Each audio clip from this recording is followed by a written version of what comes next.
Councillor Jim Campbell. Thank you, Convener, and thank you for your police report. I was looking at the data on the police website last night, the officer numbers, which I know you're aware that I keep an eye on.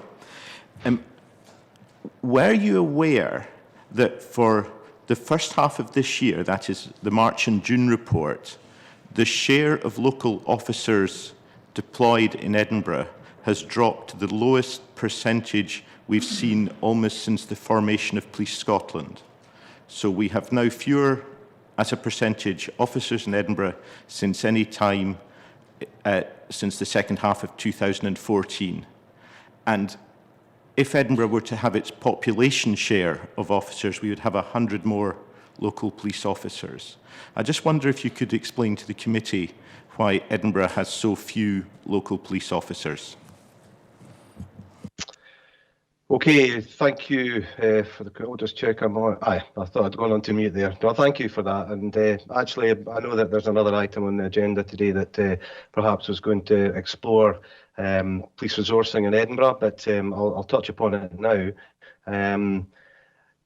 The numbers in Edinburgh are now recognised as being not sufficient, if you like, for the demand that is now in the Edinburgh area. So the Chief Strategic Workforce Plan, which was approved by the Scottish Police Authority earlier this year, is designed to ensure that Police Scotland has a resourcing profile which effectively supports the strategic aims of the service over the coming years, and it clearly articulates the need to allocate resource to a range of operational areas, including Edinburgh.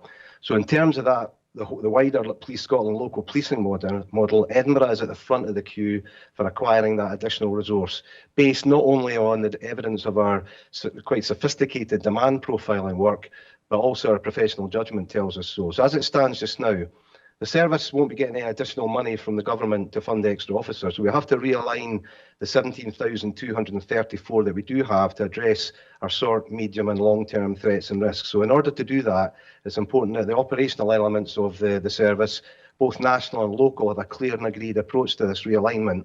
And to that end, work's ongoing to define that approach again in that short, medium, long term. So there's a number of programmes and work streams, including the redesign of business support services and a review of our middle office, where there are opportunities to release warranted officers from non-operational roles back to the front line, as it were.